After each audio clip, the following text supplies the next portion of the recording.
Some mountains look so picture-perfect that you'd swear they were hand-sculpted by a divine architect.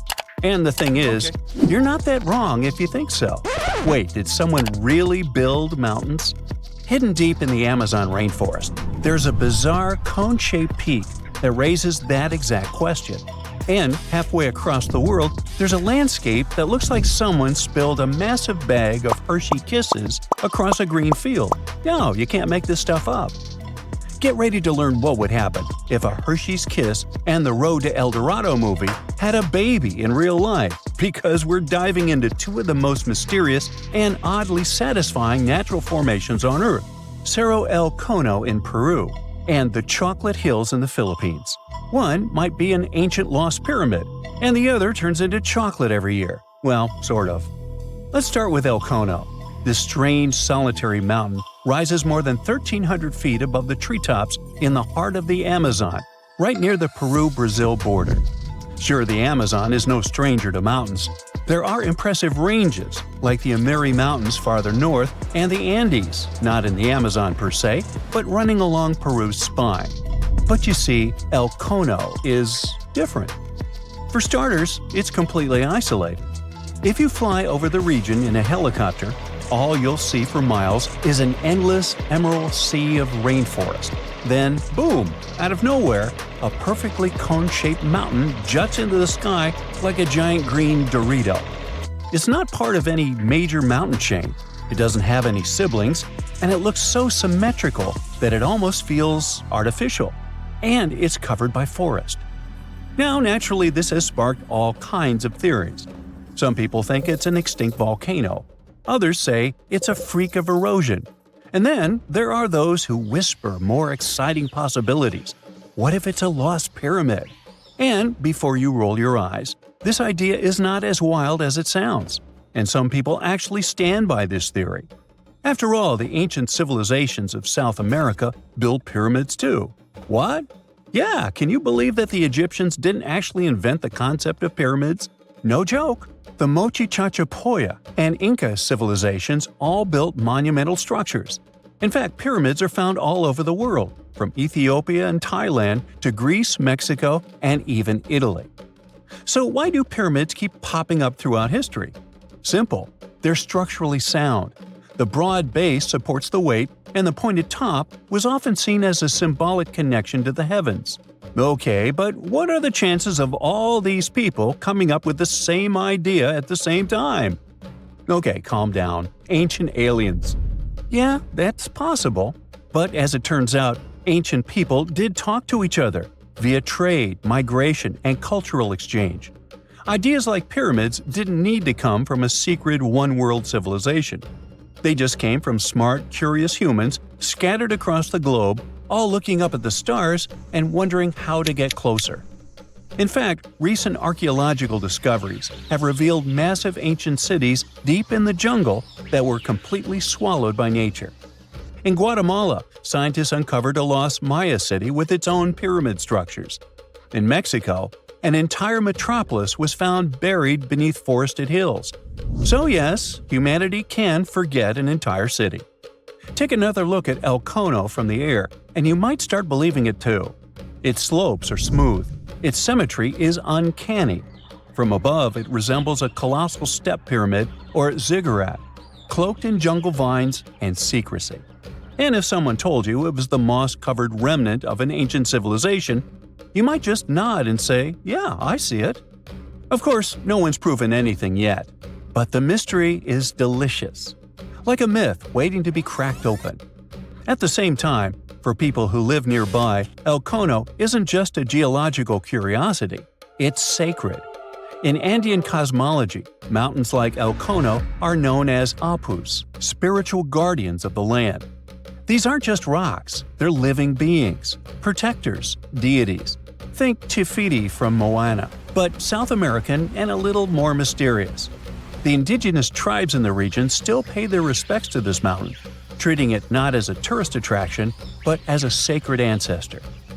And while everyone's busy debating whether El Cono is a mountain or a pyramid, nature's just vibing. The area surrounding El Cono is now part of Sierra del Divisor National Park, created in 2015 to protect one of the richest ecosystems in the Amazon.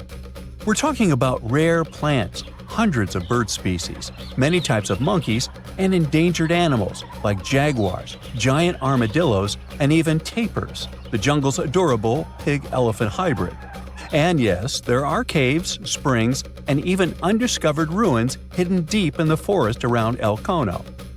So, what is El Cono really? Some geologists think it's likely a volcanic cone based on its shape. That's the official word from UNESCO anyway. Others argue it's a rare example of erosional geomorphology, a fancy way of saying wind, water, and time teamed up to carve a perfect mountain out of the landscape. Like geological origami, shaped by millions of years of natural forces. But the truth is, we don't know. Not for sure. Not yet. Until someone launches a respectful science-based expedition with drones, ground-penetrating radar, and a green light from the local communities, El Cono will keep its secrets. And maybe that's the best part. Sometimes it's mysteries that make the world feel truly magical. Now, let's jump onto a metaphorical plane and head to the Philippines, where the mystery continues and gets a little sweeter. Spread across more than 20 square miles, there are between 1,200 and 1,700, or even more, perfectly shaped hills that look like chocolate kisses. Like seriously. In the dry season, the grass turns brown, and suddenly, it's like someone dropped hundreds of Hershey kisses all over the landscape. Sweet, right? These are the Chocolate Hills, duh. And they're some of the Philippines' most iconic natural wonders. From afar, they look almost too symmetrical, like some alien landscaper came down with a measuring tape and a sense of humor. But how did they get here? Well, according to scientists, the Chocolate Hills are a rare type of karst formation, a term used to describe landscapes formed when slightly acidic rainwater dissolves soft rock like limestone. In this case, the hills were once coral reefs and marine limestone that were pushed above sea level by tectonic forces. Over time, the exposed rocks got eroded by wind, rain, and underwater rivers, leaving behind this stunning army of symmetrical mounds. It's a geological marvel millions of years in the making.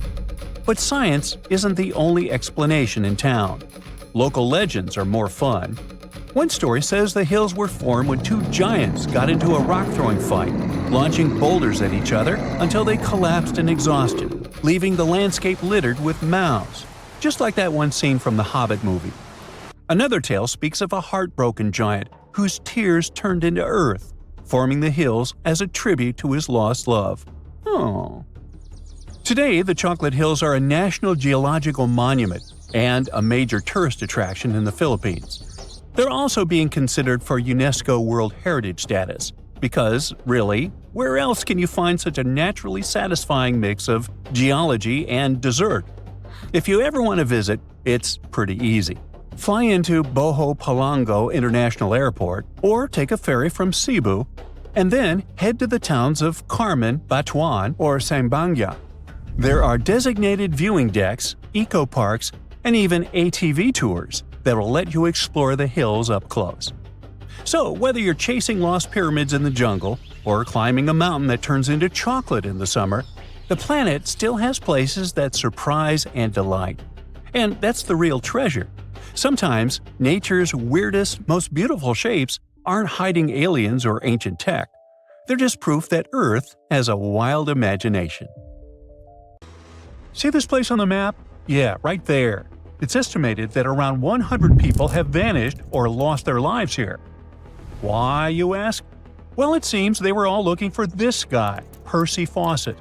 He was a British colonel, famous for his sharp blue eyes, perfectly groomed beard, and signature hat. He looked like a character from Pride and Prejudice, but lived more like Indiana Jones. In fact, this character was inspired by Fawcett's story. But his disappearance in 1925 was more macabre than any movie plot. Colonel Fawcett was bold. Not the ask-your-neighbor's Wi-Fi password kind of bold. I'm talking full-on, I don't care that much about my life bold. He used to be a soldier in Sri Lanka, and even did a secret spy gig in Morocco, but he needed more. So, in 1906, Fawcett started exploring parts of Brazil and Bolivia where no one had dared to go before. His mission was to create secret, mind-blowing maps. Okay, that doesn't sound too risky, but trust me, it was. If you want to explore the world nowadays, you just open Google Earth and, well, that's it.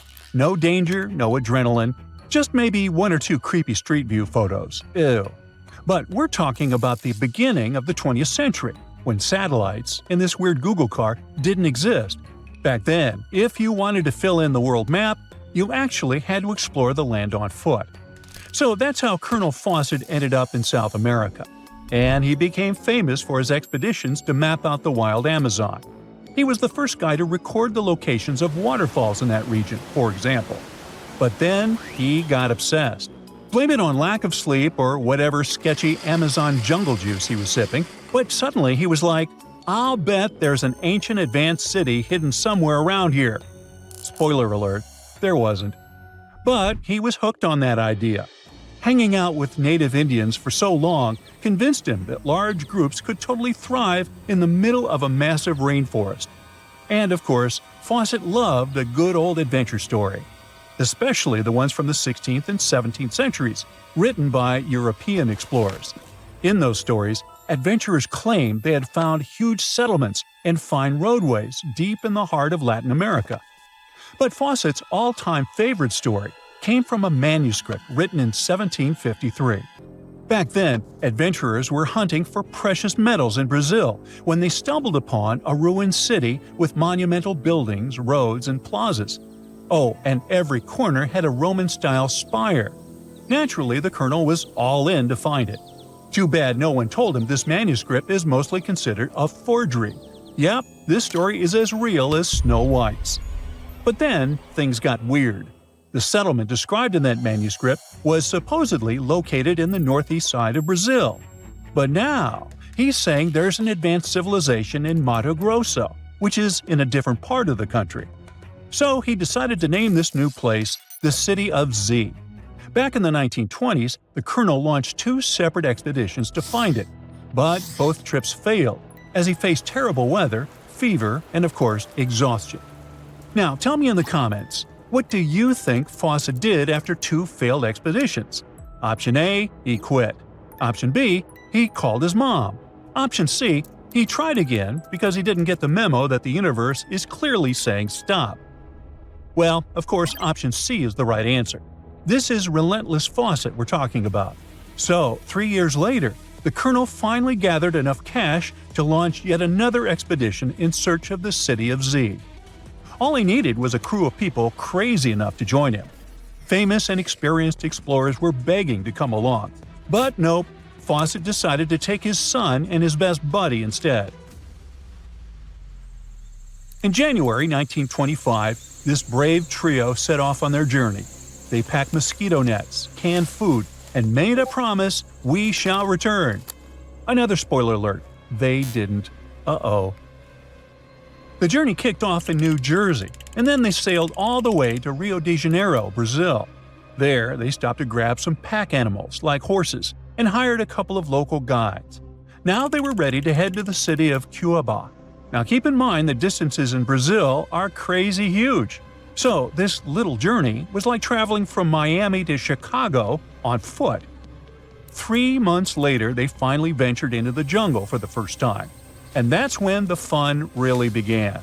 The crew faced piranha-infested rivers, an endless maze of thick trees, and the worst part, bugs. The constant annoying zzz of a gazillion mosquitoes wouldn't let them sleep, and Fawcett's best friend's foot got huge from tick bites. But the colonel didn't have time to babysit his friend's princess foot. Oh no, he was too obsessed to take a break.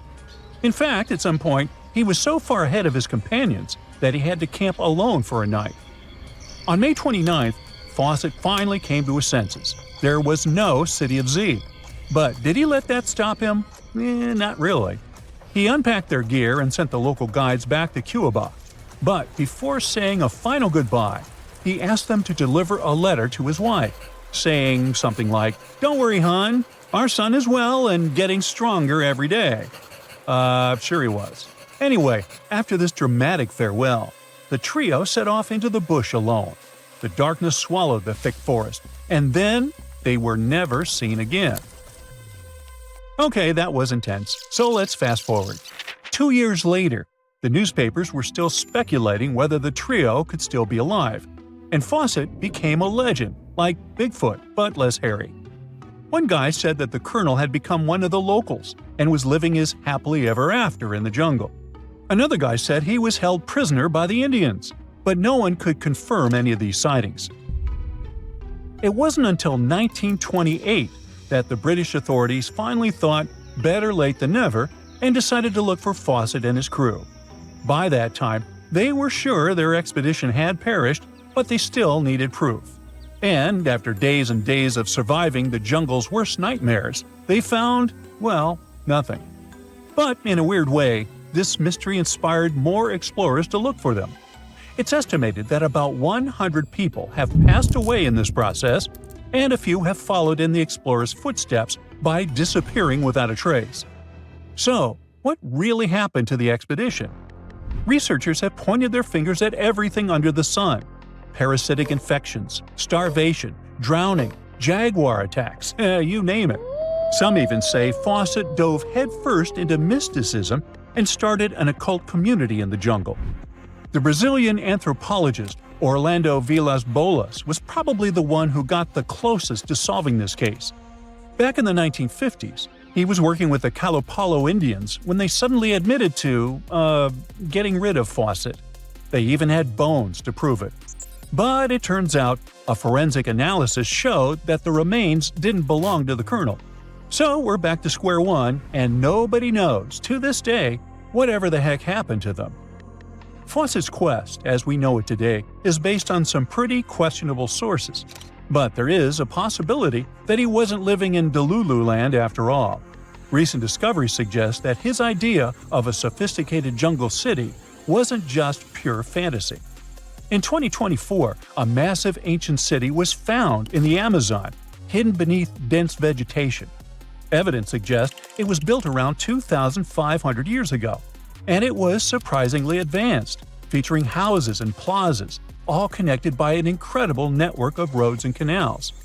But this city was in a forest in Ecuador, not Brazil. So who knows? Maybe the legendary city of Z is still out there. Ooh.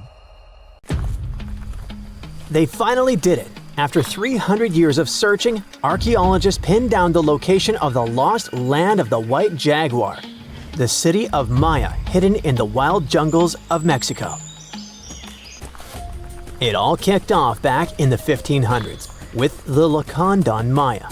These guys were some super tough survivors who just didn't quit. When their main capital, Ocomtun, fell to the Spanish in 1586, most people would have called it game over. But not the Lacandon.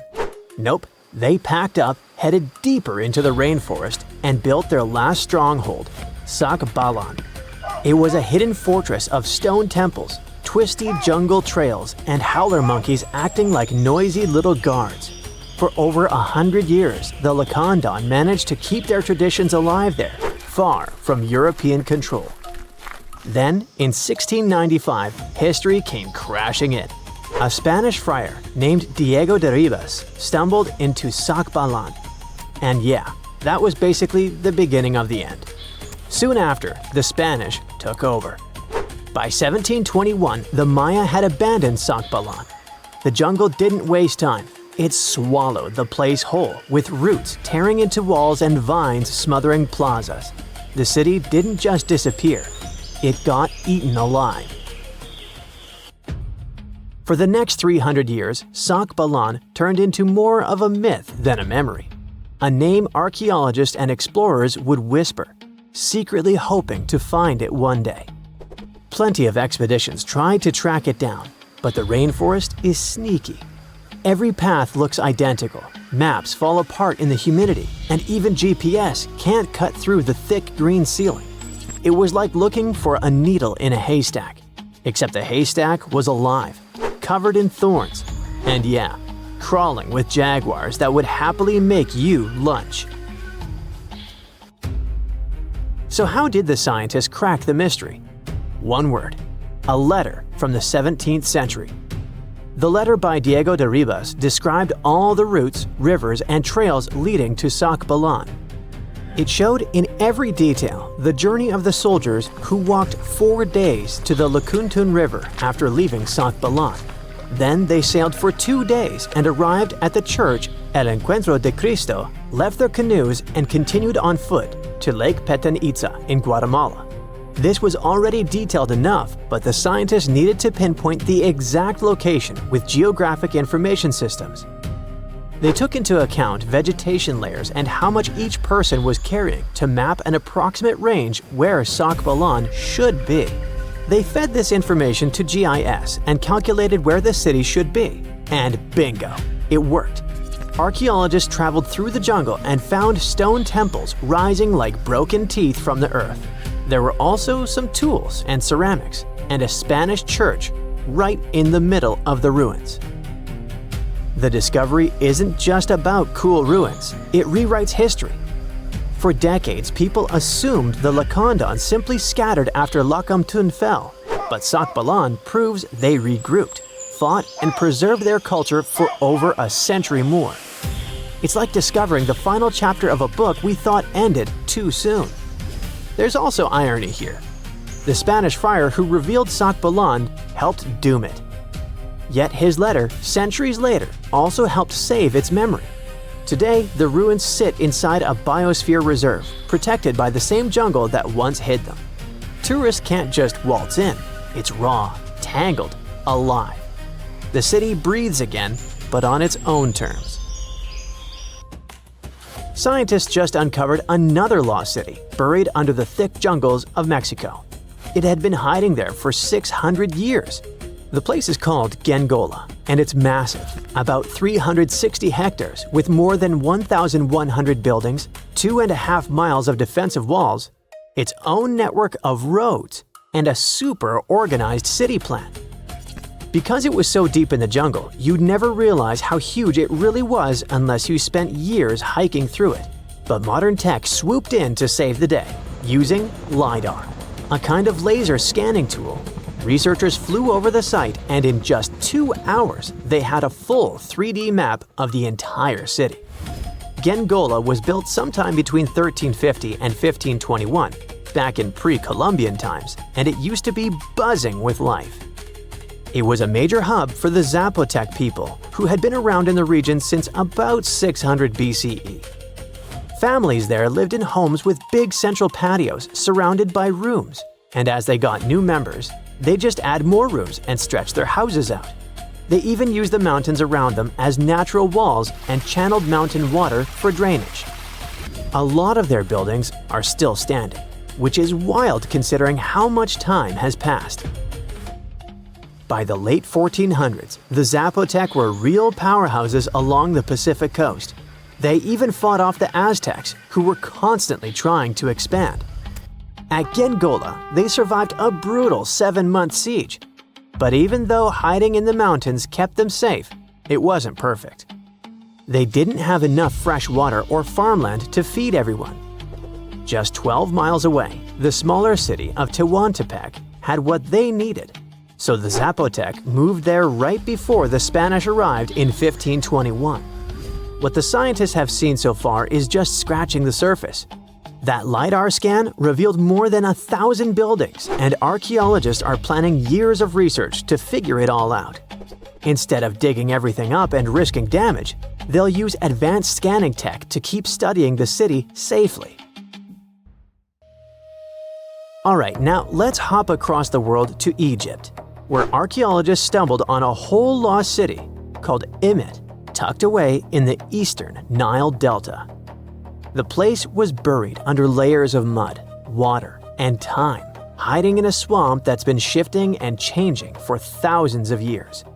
Scientists first noticed it from way up high in faint little clusters of mud brick foundations in satellite images. The shapes looked shaky and ghost-like, but too neat to be natural. So they followed the patterns down on the ground, started digging, and the city started coming back to life. They found multi-story tower houses, basically mini skyscrapers of the ancient world. They had multiple floors, thick foundations, and could handle some serious weight. That kind of vertical living is super rare in Egypt, especially outside the Nile Delta. It showed that people in Immit weren't just spreading across the land, but stacking upward, which means the city was packed, carefully planned, and way more urban than anyone thought for that time. And it wasn't just fancy housing either. Archaeologists also uncovered a grain processing center with paved work areas, animal pens, and organized spaces for food production. Clearly, this was a city with a real economy running behind it. Not far from there, they spotted a ceremonial road that once led to a temple for Hwayet, Immit's patron deity. But later on, other buildings got plunked down over the road, which shows that Hwayet's worship faded over time. Still, the ruins coughed up some amazing relics, a green faience little funerary figurine, and a stela showing Harpocrates perched on crocodiles and gripping snakes. He was the Greek spin on Horus, deity of silence, secrets, and the newborn sun. And there was even a bronze sistrum, an ancient Egyptian musical instrument decorated with twin heads of Hathor. Turns out, Immit was active from around the 4th century BCE onward, stretching from Egypt's late period into the Roman era. Its location along trade routes made it a magnet for merchants and pilgrims visiting Hwayet's temple. So it wasn't just hanging on, it was thriving, connecting, trading, and adapting with the times. And this isn't just another dusty ruin. Immit is giving us a window into everyday life, religion, and urban planning in the Delta, which we've always known way less about compared to the big pyramids and tombs. Do you know how much gold has been mined by humans throughout history? About 216,000 tons, and 2/3 of this amount was mined after the 1950s. Different countries, different times, thousands of different people involved. But what if you found huge deposits of gold in one place? What if a giant gold ore deposit was discovered? No, not just giant, but supergiant. This is exactly what was found in China. A group of geologists discovered about 40 gold veins with about 330 tons of gold ore. But that's not all. 3D modeling has shown that even more gold lies underneath. At a depth of about 9,800 feet, there may be several hundred more tons. In short, there is a chance that they will discover deposits with about 1,100 tons of gold. Can you imagine how much that is? If not, that's about $83 billion. Wow! Experts say that this deposit contains approximately 4.9 ounces per ton of ore. It seems that this is negligible, but in fact, it's a high indicator in gold mining. Usually, 0.35 ounces per ton is awesome. If all calculations turn out to be correct, it will be the largest gold mine in the world, even bigger than the South Deep mine located in South Africa, with its 1,025 tons of gold. Everyone is worried. Everyone is happy. Gold, gold, gold on their minds. Everyone wants gold. Everyone buys gold. Gold is rising in price. Gold is more reliable than Bitcoin and cash. Gold is associated with wealth and luxury. Gold is always a valuable and profitable investment. But hold up. Why is it so? Why do people go crazy over some shiny metal? The fact is that gold has both practical and psychological value. For centuries, gold has represented power, prestige, and wealth in different cultures. It seems we're born in a genetic memory that gold is valuable. Think of how many problems gold has brought to literary heroes and how many gold-related adventures we've seen in movies. Gold makes people happy and greedy, cruel and intimidated. That's why so many people love it. Yes, it glitters, it's beautiful, but it's also practical. Gold doesn't rust, it doesn't corrode, it can be stored for a long time, and it doesn't deteriorate. It's literally a reliable investment. All other savings may lose value because of crises, but gold remains unchanged. The only problem, it can get stolen. In addition to jewelry making, gold is used in electronics, medicine, aerospace, and many other industries. Bitcoin has a value because of the public support of people around the world. Money has value thanks to the support of authorities. Gold has value on its own. It's tangible and visually appealing, and its worth is also supported by people's centuries-old belief in its enduring value. But never let gold cloud your mind. Many people lose their honor and even their minds over it. Avoid this trap. It's just a shiny piece of metal. There are other precious metals in the periodic table: palladium, silver, copper, platinum. Why is gold number 1? Cheaper metals such as copper, iron, lead, and aluminum corrode and rust. Aluminum is also not durable. Platinum and palladium are more expensive than gold, but they're too rare and difficult to mine. You won't make many coins out of them. Silver is softer than gold. It tarnishes, scratches, and deforms. And, well, to be honest, gold is more beautiful. But there is another reason why gold is so expensive. It's quite difficult to get. Gold mining is a very laborious and long process. In movies or documentaries, you might have seen people standing at the mouth of a river, collecting silt and clay, sifting it through gauze and small nets, and finding gold particles there. That's one of the methods for how gold is mined. You have to work hard to get just a few small pieces. How do they find gold? It used to be luck. Someone was walking along the shore and saw something glistening in the water. But today, gold detection methods are much more effective. Geologists know that gold is present in almost all rocks and soil, but its particles are so tiny that they're not visible. But when the concentration of gold is high and noticeable, work begins to extract it. Special geological teams are engaged in searching for these sites.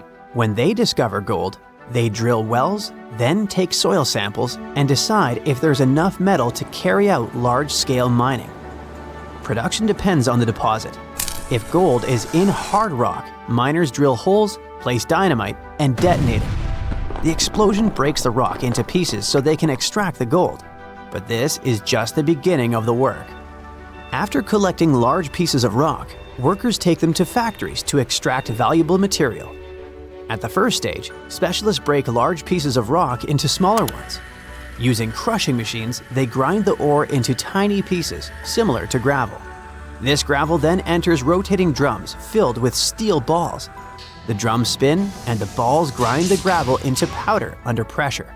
This mass is then mixed with water and passes through special filters. After that, gold is extracted from the ore using chemical solvents and complex purification systems.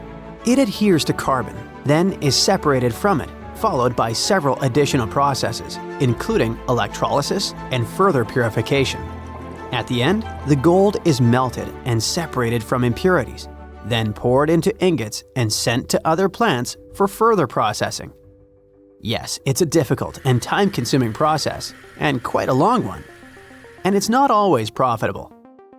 You can find a deposit of precious metal, but it will be too expensive to extract it, and the amount of gold there won't be enough to make the effort worthwhile.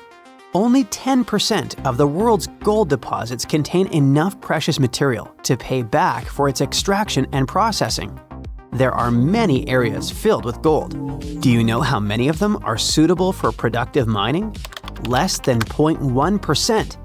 So this is probably another reason why gold is so valuable. But is there any other material that causes a lot of excitement? Oh yes, this material is called liquid gold, and this is helium. That's the gas used to inflate balloons, but this is not its main value. Helium is capable of reaching ultra-low temperatures, is superconducting, and is lightweight. Helium is used in medicine for diagnostics. For example, for magnetic resonance imaging. Helium cools nuclear reactors and maintains rocket fuel temperatures during launch. Divers breathe a mixture of helium and oxygen during deep dives to avoid diseases associated with pressure changes. Helium is crucial for the modern world. Another precious material is graphene. It's not just one of the most durable materials in the world, it's a highly conductive material. Heat and electricity pass through graphene easily, which makes it very promising for the development of what? Considering that graphene is also flexible, water repellent, non-toxic, and has antibacterial properties, it's suitable for developing everything. Medical equipment, mechanical engineering, electronics, construction, logistics, energy conservation, space and underwater industries, and much more. Scientists believe that graphene has the potential to enable revolutionary new technologies that could change the lives of all people. Something similar happened with silicon, which is actively used to create semiconductors and rechargeable batteries. It's possible that without silicon, we wouldn't have smartphones, laptops, and other electronic devices. Graphene may also lead to a new technological leap. When the world switches to renewable sources of energy and uses electric transport, graphene can become technological gold. During tests, graphene batteries have shown that they charge more than 70 times faster than regular ones and last 3 times longer. At the same time, they're cheaper and environmentally friendly. Okay, that sounds cool, but where do we get this graphene? It's obtained from graphite, which lies in the bowels of the Earth. One of the largest graphite deposits is located in South Australia. 200 million tons of high-quality graphite. It sounds like it could be enough for the entire planet. You are lost deep within the jungle in the Yucatan Peninsula in Mexico. There are strange noises all around you, and to make it worse, the sun is setting. Soon, you'll be alone in the middle of an unknown rainforest. Guess it was a pretty bad idea to come looking for El Dorado on your own, wasn't it? You keep walking as fast as you can when suddenly, wait, what's this you're seeing? It looks like large stairways made out of stone. This definitely doesn't look natural, so you take a picture. Maybe you didn't strike gold, but you might have just found something relevant. Congratulations, you found Ocomtun, a long-lost Mayan city. Hidden 37 miles into the jungle, the name literally translates to stone column. Stone was probably in at the time, so these guys used a lot of it to build their pyramids, houses, and even ball courts. If you ever thought that Europeans invented ball games, think twice. Mayans loved to play ball games for recreational purposes. Ocomtun is part of a series of other long-lost Mayan cities that are being discovered with the help of new technology nowadays. We'll talk more about the other ones in a jiffy. Perhaps the biggest surprise of this one is that it was surrounded by wetlands, which is why the city was built on high ground. The city was monumental, covering an area of over 120 acres. That would be as big as 90 football fields right next to each other. Scientists have found proof that Ocomtun had pyramids of up to 49 feet high, and that it was likely an important social hub between 250 and 1000 CE. This is definitely a game changer. But lost Mayan cities began to be unearthed in the 19th century. Modern technologies, such as LIDAR imaging, help archaeologists see through dense canopies of the forests. This means that people don't really have to risk getting lost in the tropical jungle like you did at the beginning of this video. LIDAR works sort of like an X-ray. It sends out laser beams that can detect any signs of ruins or ancient constructions. According to space archaeologist Sarah Parchak, satellite imagery has been a key player in discovering ancient cities in South America, Egypt, and other places. Sarah herself spends most of her days scouring images for any signs of where there could have been cities long ago. She says that more often than not, what happens is that ruins are covered by vegetation, soil, or sand, which makes them super tricky to find. But thanks to these awesome tools, scientists also made the huge discovery of ancient Mayan causeways, which spread throughout old Mayan territories. I mean, take a look at these roadways. You'd expect to see ruins like this in places such as Portugal, England, or the United States. I'm talking about 130 feet wide roads painted white to help travelers journey through the nighttime. Scientists recently unearthed a 110-mile network of roads such as these, and they think this dates back to before the first registered Mayan highways we've known so far. These roadways, which sometimes ran over the swampy ground and were even elevated at times, are being called the world's first superhighways. Even if there is no registry of animal-powered vehicles, it's believed that the Maya used them to travel around a network of possible 964 settlements. They were built like a huge spiderweb, and from what archaeologists have gathered, this huge system of roads worked to connect a big system of economic and social interactions between Mayan cities. This completely debunks the traditional idea that the Mayan pre-classic period, which dates back to 2000 BCE, was made of small, tribal settlements. Imagine the manpower and engineering ability you need to muster to build something close to these white highways. Scientists believe that these causeways were built pretty much the same way as the Mayans built their pyramids, with a mixture of mud and quarry stone. Oh, and using several layers of limestone to make them white. That's pretty cool, right? But let's take a few steps back for a moment to get some context. The Mayans were one of the biggest pre-Columbian civilizations living in the Americas. Until now, experts believe that at its apex, the Mayan civilization consisted of over 40 cities with a population of millions of people. That's a lot of folks. Their civilization spanned Mexico's Yucatan Peninsula, Guatemala, and Belize. And they survived mainly on agriculture. The thing is, the Yucatan Peninsula was an extremely difficult place to grow crops. So the Mayans had to develop a complex irrigation system in most of their cities. They built a series of ceremonial buildings, pyramids, and plazas. The Mayans might have been keen pyramid builders, but they also developed an advanced astronomical system. With whatever ancient technology they had, they were able to predict the exact location of planets such as Venus and Mars, as well as the exact dates of eclipses. If you've ever seen examples of ancient Mayan cities, this is Tikal. Located at the heart of the Guatemalan jungle, Tikal is believed to have been the capital of the ancient Mayan conquest state. At its height, it was comparable in importance to cities such as London or New York in today's world. It's composed of a series of complex monuments. The North Acropolis is one of Tikal's most ancient complexes of monuments. Built solely by human hands around 350 BCE, it served as the resting place of kings and chiefs. Its monuments are up to 200 feet high. Back in the day, the step pyramid temples were painted a beautiful red. Mayans loved that color. Today, of course, you'll only see the limestone. Then there's Chichen Itza.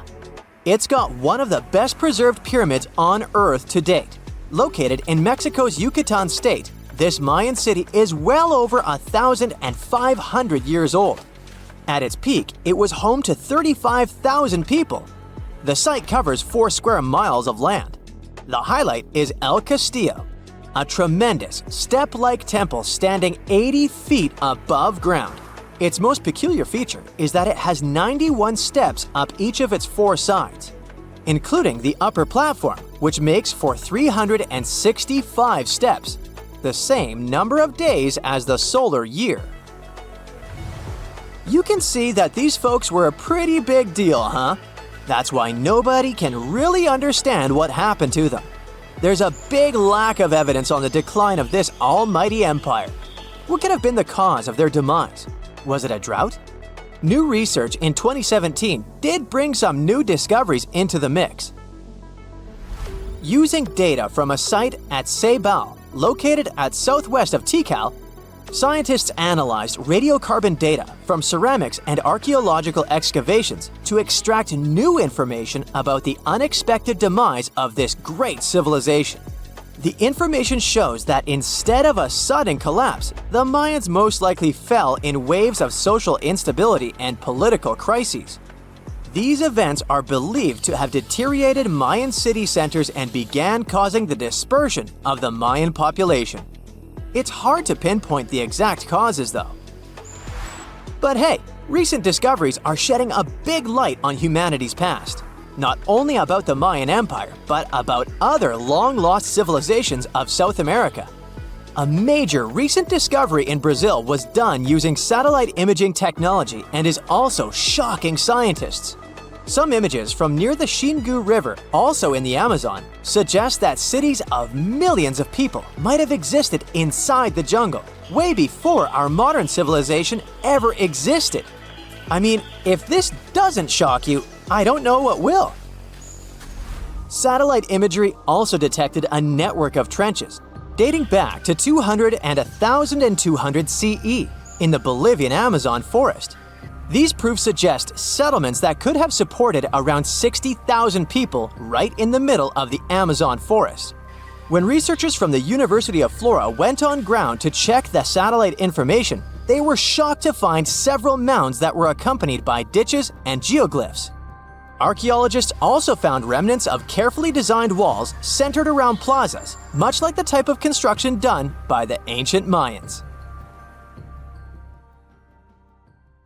Imagine you could spend an entire week scanning ancient ruins and taking photographs of the world's most surreal archaeological sites. Would you be up for it? So, let's do some digging. The first stop on your busy itinerary is Southeast Asia. It's home to some pretty cool ruins. You start in Bagan, located in the hinterlands of Myanmar. There are many ways to visit the site, and you're glad you've booked 2 different experiences. The first one is a hot air balloon trip at sunrise. Right before dawn, you board the balloon, and as soon as the sun starts to appear on the horizon, you begin your flight over the marvelous area. As the sun rises, it glistens on more than 2,000 conic-shaped golden structures.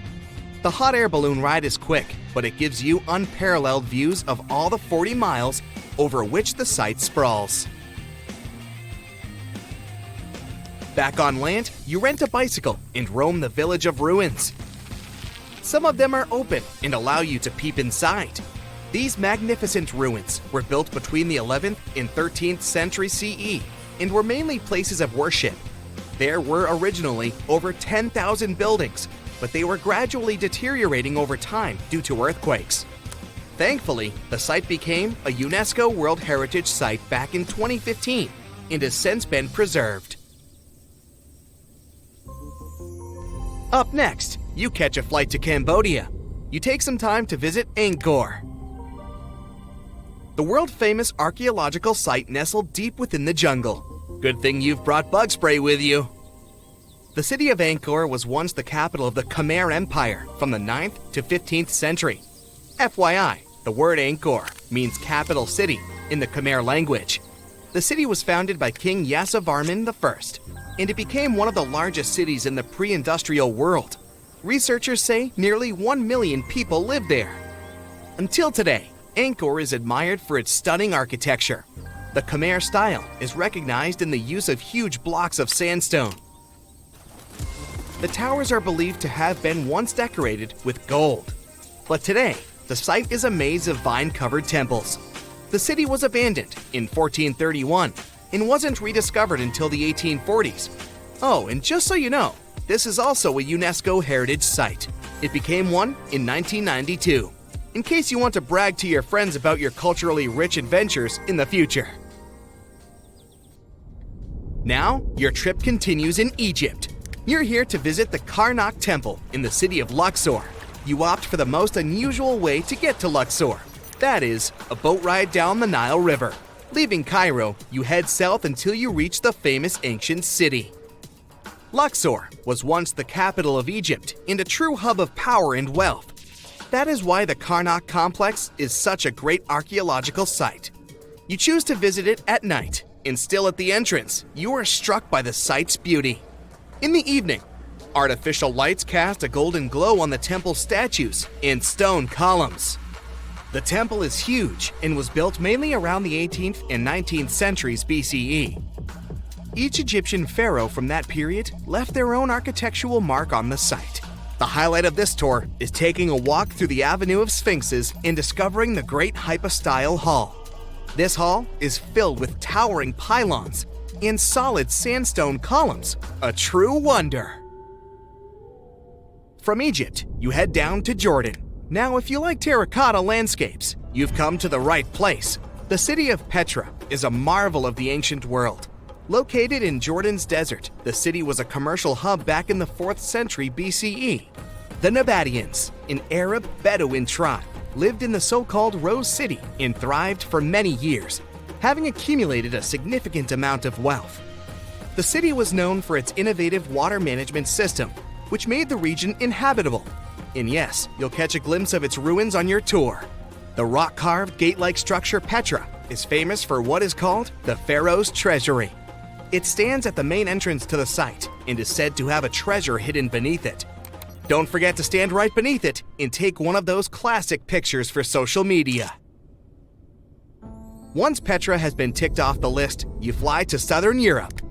More specifically, to the tip of the Italian boot. You have a day trip scheduled to visit the ruins of Pompeii. Pompeii can be reached by car from the city of Naples. It's home to the eerie yet well-preserved ruins of a city that was once engulfed by lava.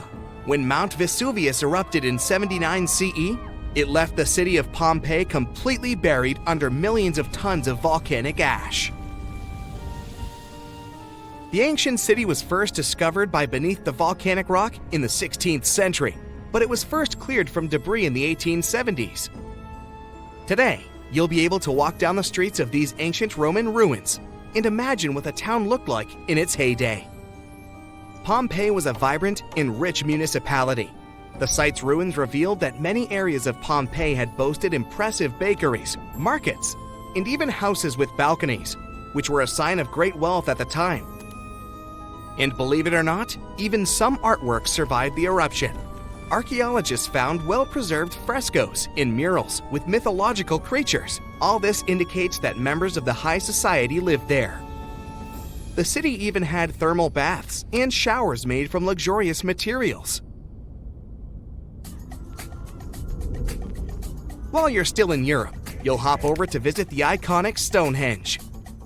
It's a perfect day trip if you stay in the city of London, just a short train journey away. Stonehenge dots the Salisbury Plain in Wiltshire, England, and is one of the world's most recognized ancient ruins. More than 5,000 years old, these curious stone rings are some of the oldest stone structures on the planet. Created out of sandstone, they are shrouded in misery.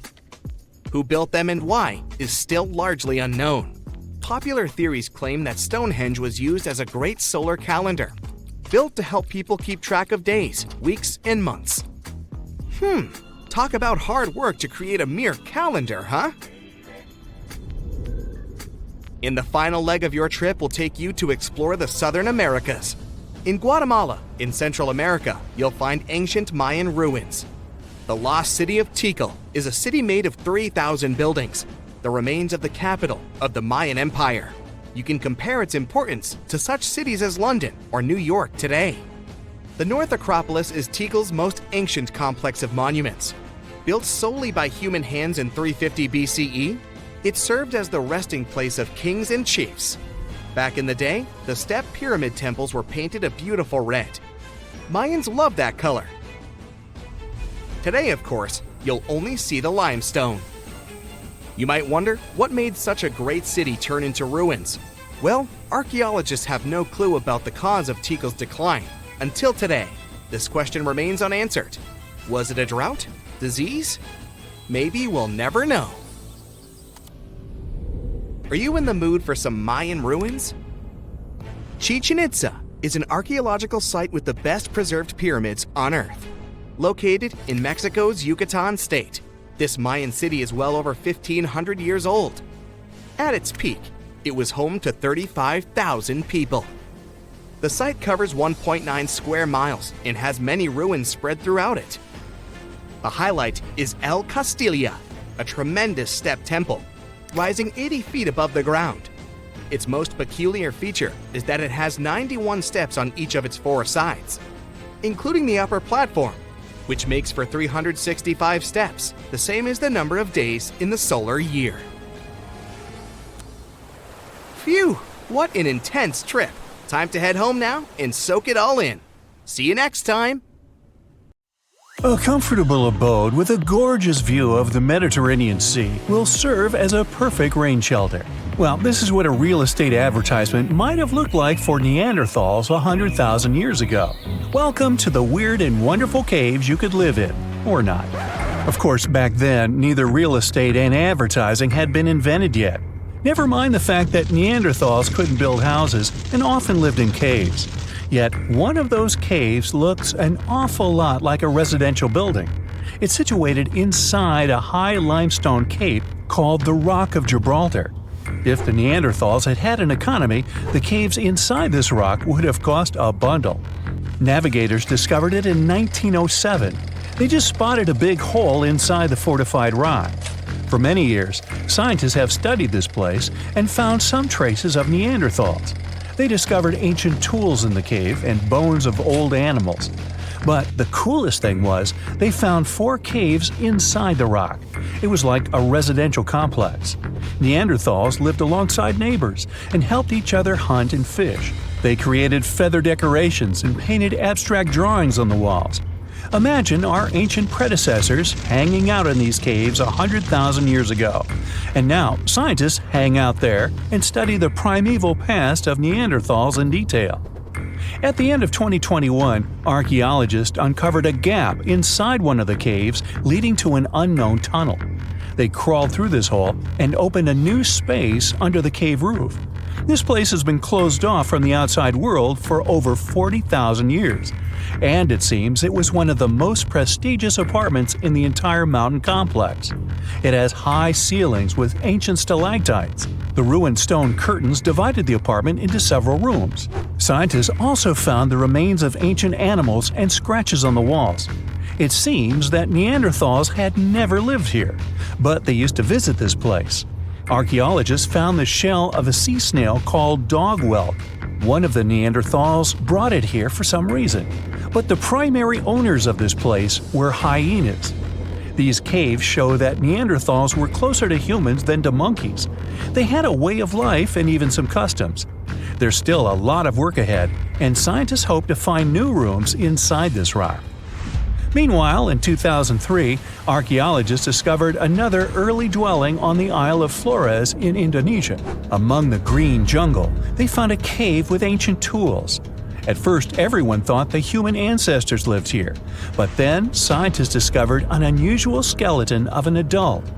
A thorough analysis showed the skeleton belonged to a 30-year-old woman, 3.5 feet tall, just above the waist of an average adult. The woman's weight was equal to the weight of an adult shepherd. The skeleton didn't belong to Neanderthals or Australopithecines. It was a new unknown species, which scientists called Homo floresiensis, or simply the Hobbit. Also, there were remains of unusual ancient animals in the cave. It was an elephant the size of a cow, some large storks, and giant rats. Archaeologists have found out that hobbits were not the owners of this place. The main inhabitants were the rats the size of a cat. Maybe they were fighting the hobbits. Some analysis shows that Homo floresiensis wasn't our direct ancestor. They were in a separate branch of evolution. The hobbit skeleton looks more like that of a monkey than of modern humans. In 2009, in the dense jungle of Vietnam, archaeologists discovered Son Don, the largest cave in the world. If you go inside the cave and shout, you'll hear your echo a long time. In some places, the height of this cave reaches half the height of the Empire State Building, and the total area is larger than one central block of New York. Son Don is one of the 3 caves in the Vietnamese jungle. Many intricate mazes connect these caves. Inside, you can find unique plants and trees that live separately from the outside world. It's a real underground jungle. In some places, you can find collapsed ceilings that let the sunlight in. Besides unusual trees and plants, ancient stalactites hang there. Some limestone deposits are more than 450 million years old. They were here even before dinosaurs appeared. There are also many rivers in the cave. Rainwater coming down from holes in the ceiling has formed them. Fast streams resemble slides in a water park. They lead to unknown underground labyrinths. Scientists have studied only a small part of all these caves. The next unusual cave is in New Zealand. Hundreds of thousands of fireflies live inside. Each of them glows with a blue light. Together, they light up the cave. It may seem to you that you're on another planet, but you can't stay there for a long time. Special air measuring devices are everywhere. Scientists monitor the level of carbon dioxide necessary for the normal existence of fireflies. These insects are sensitive to the environment. If there are many people in the cave, or they stay there too long, the park staff will ask them to leave the place. It's like you're literally stealing oxygen from the fireflies. We've seen some pretty amazing caves so far, but how about a scary one? We're going to the desert of Yemen's Al-Mara province. What we're looking for is not a cave, it's just a black hole in the ground, right in the middle of the desert. It's big, the size of a basketball court. It's not its size that could scare you, but what's inside. Scientists are still not sure what it is. From the depths of this black abyss, a disgusting smell of rotten eggs constantly comes out, and sometimes you can hear some strange, frightening sounds. The blackness of the giant hole in Yemen absorbs all the sun's rays, so you won't see what's there even with a powerful flashlight. People flew over this place by helicopter. They filmed using drones and the most powerful lenses, but they didn't catch anything except darkness. It looks like a big ink spot in the middle of golden sand. The locals are afraid to approach this place. They believe the cave leads to another dimension where evil creatures live. At the moment, the giant hole in Yemen is one of the most poorly studied and mysterious phenomenon of nature. How did it appear? How old is it? Where does it lead? Scientists are trying to find the answers to these questions. There are theories that the hole appeared because of construction work. Geologists drilled the soil nearby in search of minerals. It could have caused fluctuations in the Earth's crust and collapsed the surface. But no one can prove this theory, yet. And now, imagine a place where sunlight has not penetrated for more than 5 million years. There's little oxygen, and it's cold and damp. Still, life is born in this place, not only microbes and bacteria, but also something bigger. The living conditions in this cave are very different from the usual ones, so, in a sense, this cave is like another planet. It's the Mohenjo Cave in the southeast of Romania, near the Black Sea. The entrance is a small hole in the ground. Inside, a tunnel leads deep below the surface. The levels of hydrogen sulfide and carbon dioxide are above normal inside the cave. The air here is half as much oxygen as on the surface. People can't be here without an oxygen mask, but other creatures living here can. The cave is home to 48 species of living organisms. 33 of them are unknown.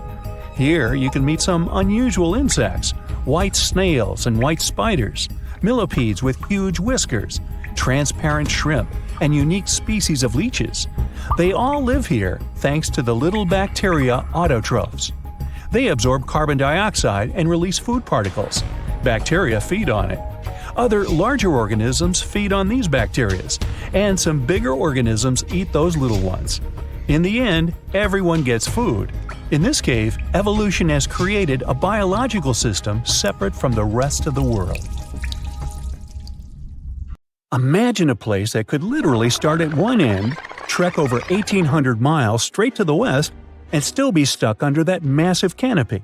This place is like a haven for all sorts of crazy creatures, hosting around 10% of the world's species. It's always been seen as this wild, untouched paradise where humans haven't messed things up yet.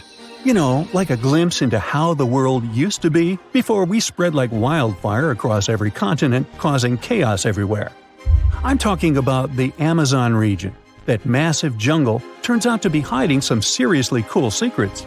For centuries, people have been talking about these lost cities deep within the forest. We're talking about El Dorado, the legendary city of gold that had Spanish explorers going crazy, venturing into uncharted territory, never to return. And even in the 20th century, the adventurous Perry Fawcett went looking for the lost city of Z and disappeared into the jungle, leaving us all hanging. Scientists have actually found evidence that ancient cities did exist in the Amazon. But how did they find these hidden ruins in such a dense and remote forest? Well, they've got this awesome technology called LIDAR. Basically, they hopped into a helicopter and used light-based remote sensing to digitally strip away the canopy and reveal the ancient ruins of a massive urban settlement around Llanos de Mojos in the Bolivian Amazon. The place was once home to the Kasarabi culture, which thrived from 500 to 1400 CE. They had these incredible urban centers with huge platform and pyramid structures. They even had raised causeways connecting different suburban-like settlements spread across miles and miles of land. These guys were seriously ahead of their time, and they had an epic water control and distribution system with reservoirs and canals. So yeah, the Amazon rainforest wasn't just some untouched wilderness. It was actually heavily populated and even urbanized for centuries before recorded history of the region began. But the thing is, a bunch of people turned a blind eye to the fact that there were actually some pretty cool architectural sites lurking around here that totally deserve some exploring. Scientists predict that in the next 10 to 20 years, we're going to uncover a ton of these cities, and some might even be bigger than the ones we're talking about here. Michael Heckenberger, an anthropologist with the University of Florida, points out that we've seen some similar settlement features, like moats and causeways, in other parts of the ancient Amazon. This new research reveals something totally mind-blowing. Past examples of urbanism in the Amazon were more like groups of villages connected together, not quite what we'd call urban. You see, they were missing those fancy larger centers with their grand architecture and stuff. But guess what? Llanos de Mojos has got them. This place is the real deal when it comes to a fully urbanized Amazonian landscape. So, in the Llanos de Mojos region, a bunch of ancient settlements have been found. These were home to the Kasarabi people, who were all about hunting, fishing, and farming maize. We're talking about hundreds of sites, spread across 1,700 square miles. But these sites were so remote and hidden in the tropical forest that it was like trying to find a proverbial needle in a haystack. A team of archaeologists weren't going to let that stop them, though. They decided to take to the skies and use some fancy LIDAR mapping technology. Just imagine an aircraft flying over the area, shooting out a bunch of infrared beams. These beams hit the ground and bounce back, giving us the distance to different objects. It's like creating a super detailed map from above. Using computer software, these genius scientists were able to strip away the trees from the images, revealing the Earth's surface and all the ancient archaeological goodies hidden beneath. And boy, did they strike gold. They found a whopping 26 unique sites, including 11 that nobody even knew existed before. So what about these 26 super cool sites? Among them, we've got Landivar and Kotoka, which are like these huge urban centers. And get this, we already knew they existed, but the new maps revealed they cover 1.5 and 1/2 square miles respectively. These centers are surrounded by moat and rampart fortifications, like something out of a medieval castle. And they've got all sorts of crazy stuff inside. We're talking artificial terraces, massive earthen platform buildings, and pyramids that reach over 70 feet tall. All these epic buildings are actually facing the north-northwest. It's like they were trying to align themselves with the cosmos or something. This kind of cosmic worldview can be found in other ancient sites in the Amazon too. Now, let's take a bird's-eye view and strip away all those pesky trees. We can see these two centers in all their glory, and they're actually connected to a whole network of settlements through a bunch of causeways. Picture it like spokes on a wheel, stretching out for miles. Canals also stretch out from these main centers and connect to rivers and Laguna San Jose. It's like they had their own water delivery system going on. These ancient guys totally reshaped the whole landscape with their crazy cosmology. The only bummer is that their impressive architecture was made from mud brick. While it looked amazing back then, it just wasn't as durable as the limestone used by the Maya. What happened to the Kasarabi and their settlements is still a big mystery. But based on dating at the sites, it looked like they disappeared around 1400 CE, way before Europeans arrived in the Amazon. One theory is that a massive drought hit the region and messed everything up.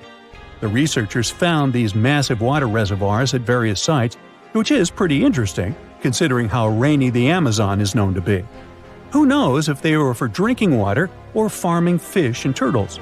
But hey, severe droughts have happened in the past, and it only takes a couple of bad harvests to make people pack up and move on. What's even more interesting is that these communities thrived in the same area where this guy Fawcett we mentioned before went missing while searching for his lost city of Z. Maybe he was onto something after all. This is how it was. Fawcett stumbled upon this super cool document called Manuscript 512 at the National Library of Brazil. It's believed to have been written by a Portuguese explorer.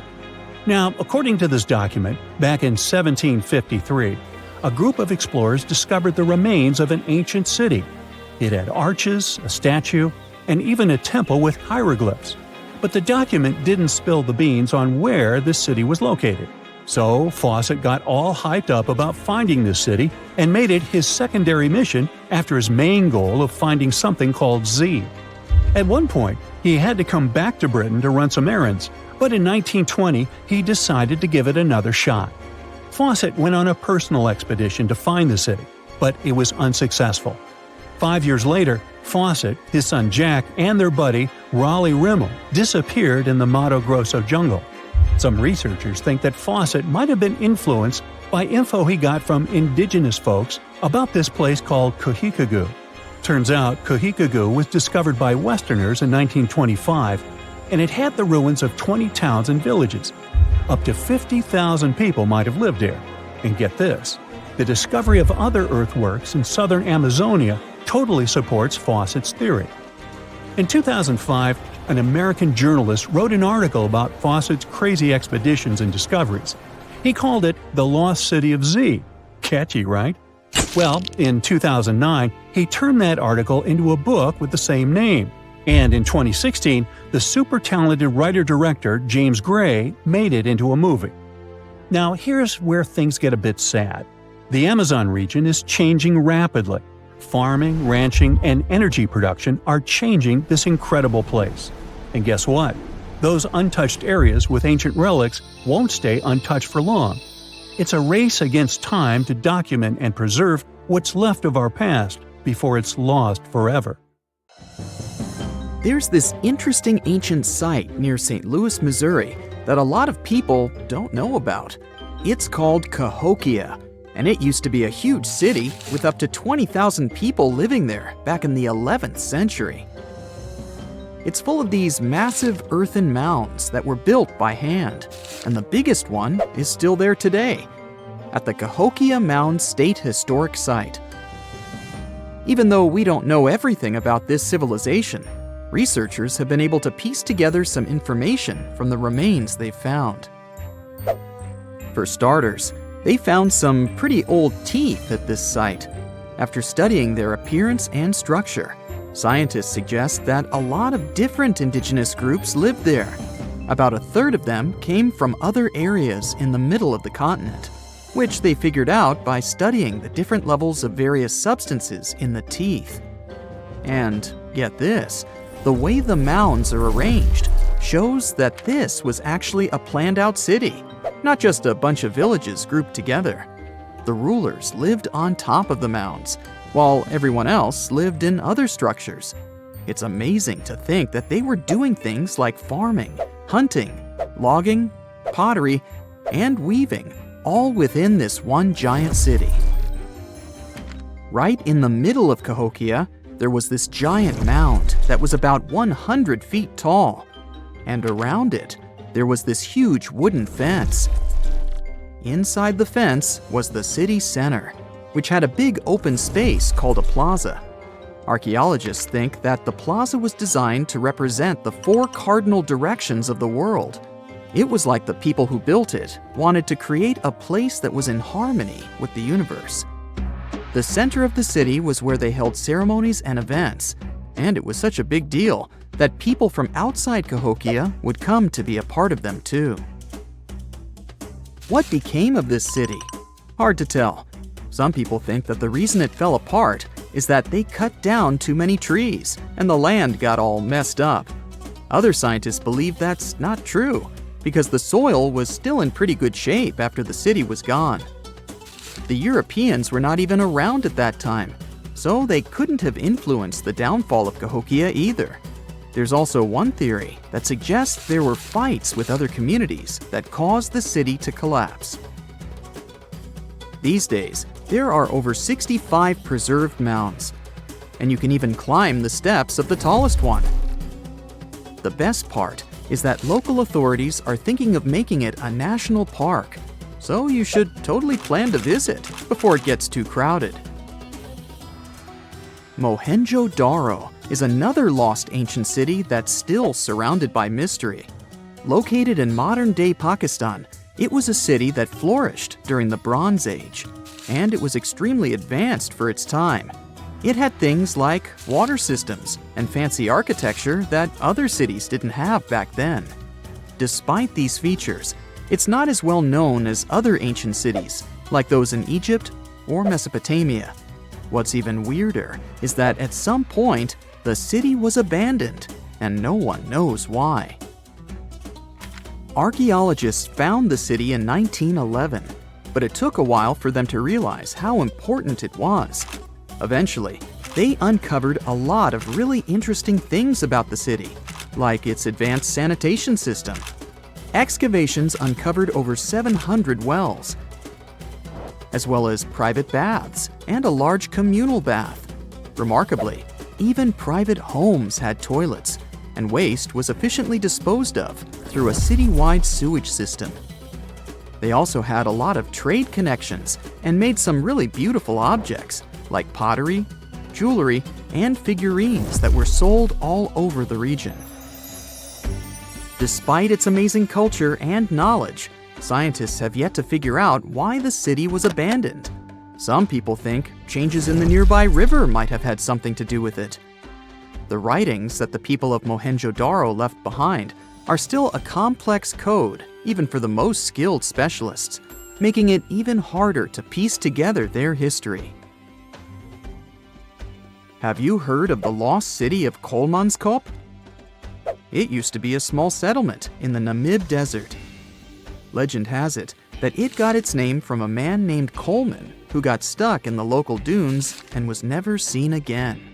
But that's not the interesting part. In 1908, a railway worker found a shiny stone and showed it to the chief railway foreman, who turned out to be a hobby mineralogist. They discovered it was a diamond, and soon, Kolmanskop became the richest town in Africa and one of the richest places in the world. It had luxurious stone houses, a school, a hospital, and even an ice factory to produce ice for fridges. The hospital had the first X-ray machine in southern Africa, which was supposedly used to check if workers were illegally swallowing diamonds. Its popularity began to decline in the late 1920s when another diamond-rich location was discovered nearby. Most of the inhabitants soon began to flee the city in search of a better life, leaving the buildings abandoned. In 1938, all machinery was taken south and the town was left to the desert. The last inhabitant left Kolmanskop between 1956 and 1960. The hot climate and low humidity have preserved the structures over time, and tourists can now visit this desert ghost town.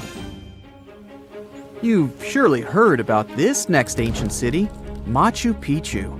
It's this incredible ancient location in Peru. It stretches across a huge piece of land in the Andes Mountains and sits high above sea level. It's even considered one of the wonders of the modern world. But here's the thing.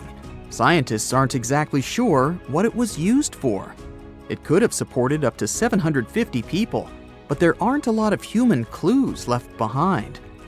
Some people think it was more of a spiritual or ceremonial place, while others believe it may have been like a fancy spa retreat for the nobles. The extensive terraces might mean it was used for crop testing or as a trading hub.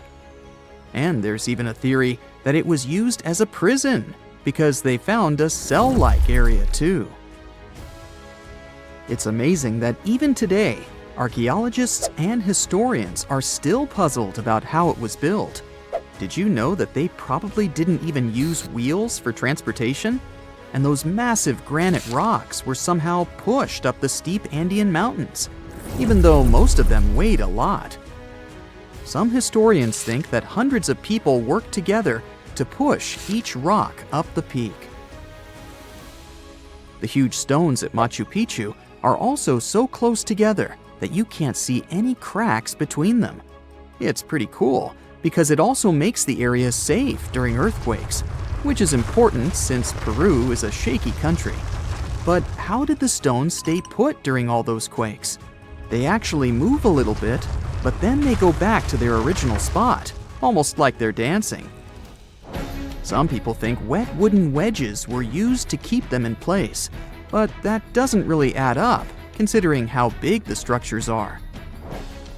Locals back then also seem to have built Machu Picchu without using any pack animals or iron tools. They had to sculpt and put everything together using mostly their hands. Plus, the citadel is built on a fault, so they had to move a bunch of stone and earth to make it flat. Scientists also think that the real construction is actually underground because of the deep foundations and drainage system. In fact, there's a hidden water system that was just recently discovered using 3D scanning. They didn't even use mortar to put the granite blocks together. They were so precise that you can't even fit a sheet of paper between them. One theory suggests that people that lived there used stone tools made of a harder material than the stone they were cutting.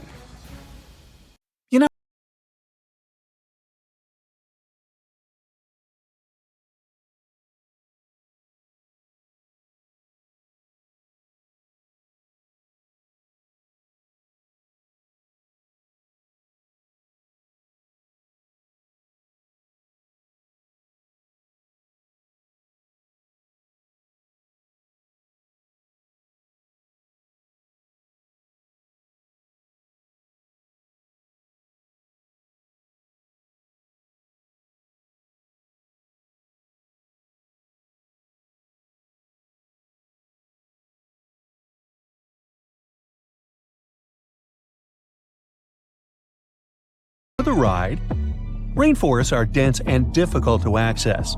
If you were an archaeologist, I'm betting you'd find them quite threatening as well. That's actually one of the reasons why we've been kept in the dark for so long when it comes to the truth about the Mayans. But take a look at this.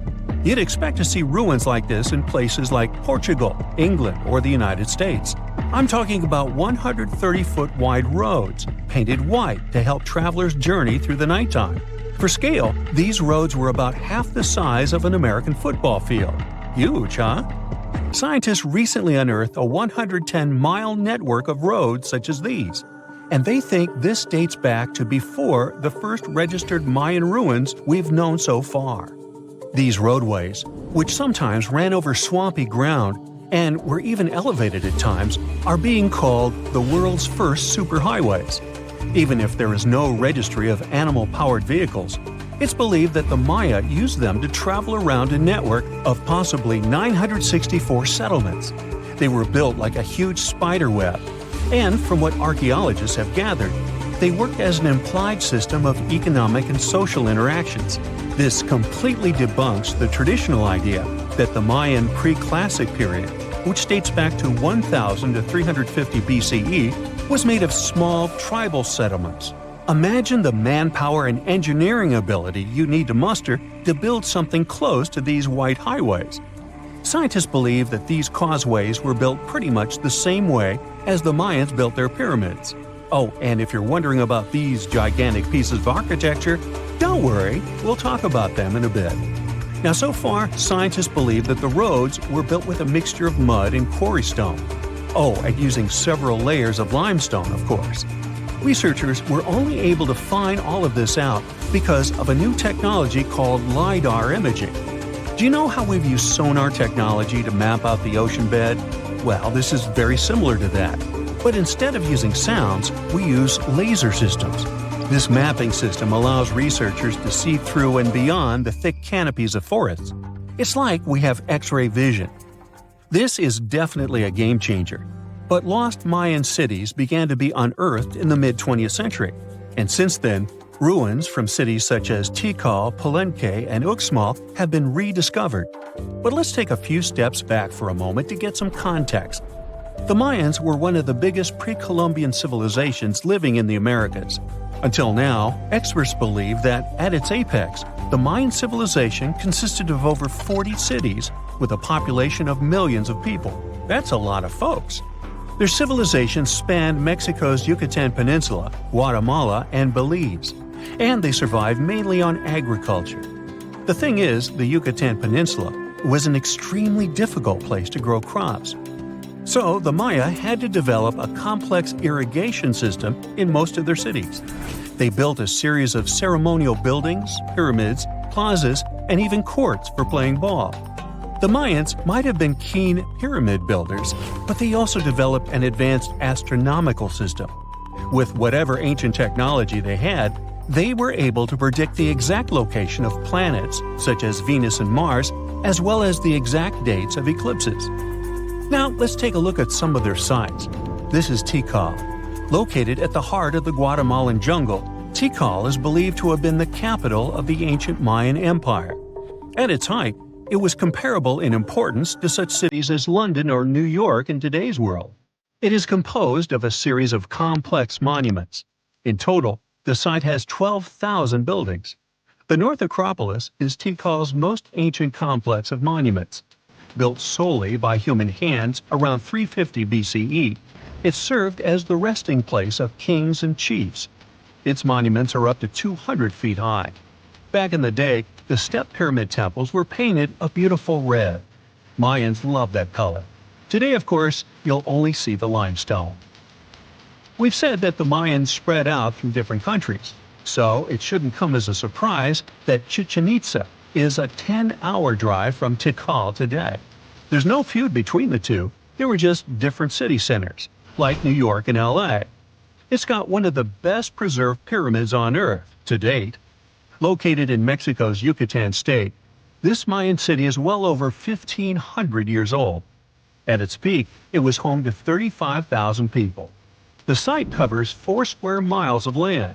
The highlight is El Castillo, a tremendous step-like temple standing 80 feet above ground. Its most peculiar feature is that it has 91 steps up each of its 4 sides, including the upper platform, which makes for 365 steps, the same number of days as the solar year. Makes you go, Behold, the lost city of Palenque. Another important Maya city is believed to have hosted over 6,000 people at its peak. Archaeologists have made some unusual discoveries on this site. The most eccentric of them all makes us think of Indiana Jones and the Tomb Raider. One of the buildings in Palenque is believed to be the final resting place of the Red Queen of Palenque. She was believed to be the grandmother of the last Mayan king. In her honor, a huge monument was built to keep her body after her passing. The discovery of the tomb itself was already thrilling. Archaeologists found an ancient monument when digging at the site back in 1994. The first they saw was a room with a hidden door. Once they opened the door, they discovered an 8-foot-long corridor. At the end of this corridor was the queen's chamber, and inside was the mummy of the queen herself. They found her to be accompanied by her pearls, jade shells, and expensive rocks. But as the team explored the remains, they saw something strange. The room was filled with a red-colored powder. Researchers knew that the color red was important to the Mayan people, but they didn't understand why the queen was buried with this unknown substance. They took a sample back with them for further analysis and discovered that the red powder was cinnabar, a very dangerous mineral.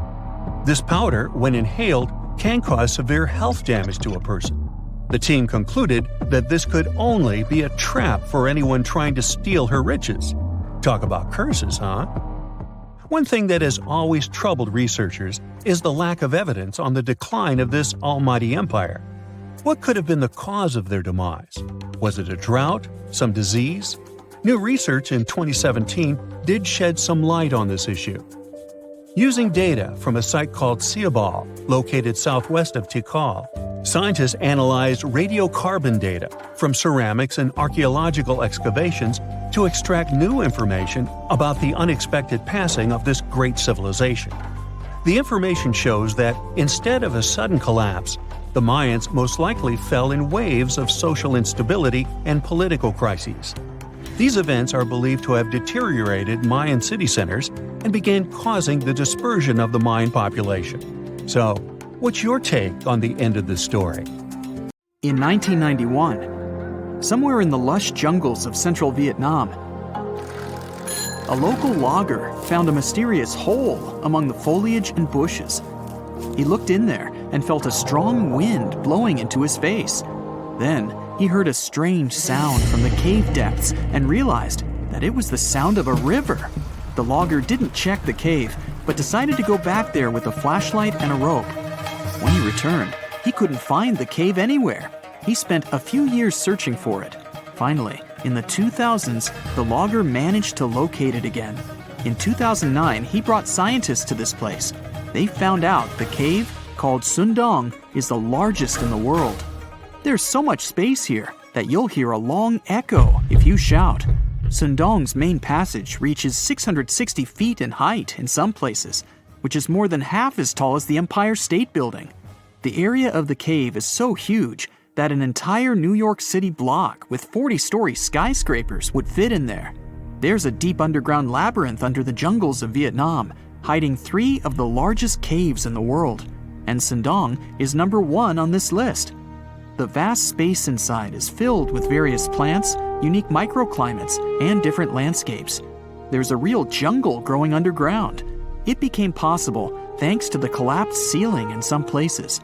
It lets sunlight penetrate there from above. There are huge stalactites 250 feet high on the ceilings and walls, which is more than the length of a passenger Boeing. They've been here between hundreds of thousands and millions of years. Some limestone deposits are more than 450 million years old. It means they've existed since the time long before the dinosaurs. Besides the jungle, there are also many rivers in the cave. They were formed because of rainwater coming down from holes in the ceiling. These rivers are smooth and fast, like slides in a water park. But riding them isn't the best idea, since they can carry you into one of those long labyrinths that the cave is full of. And we still don't know where they're going. You may find yourself in another unknown part of the cave. This is what happened in 2018. 3 divers accidentally discovered new areas in Sundong. The cave turned out to be much bigger than everyone thought. They dove into one of the cave's lakes and reached a depth of 256 feet. At the bottom, they found a separate tunnel. Divers lowered a fishing line with a lead weight there and found out that this place reaches a depth of 394 feet, and the tunnel is more than half a mile long. We still don't know the exact size of the tunnel. Sundong also connects to another huge cave. There are lots of things you can see in Sundong besides underground labyrinths and rivers. You can find spacious ruins with lakes, and you can walk for hours along dark mountain corridors. This place is strikingly beautiful, but dangerous at the same time. And the coolest thing is that you can take a walk here. Since 2013, Sundong Cave has been open to tourists. It's not just an easy walk to take some selfies though. The expedition to the cave lasts for several days. For the first day and a half, you'll explore the 3rd largest cave in the world. And only after that, you'll reach Sundong. The path will take you through rivers, dense jungles, mountains, and rocks. You can meet many exotic birds, monkeys, and other animals.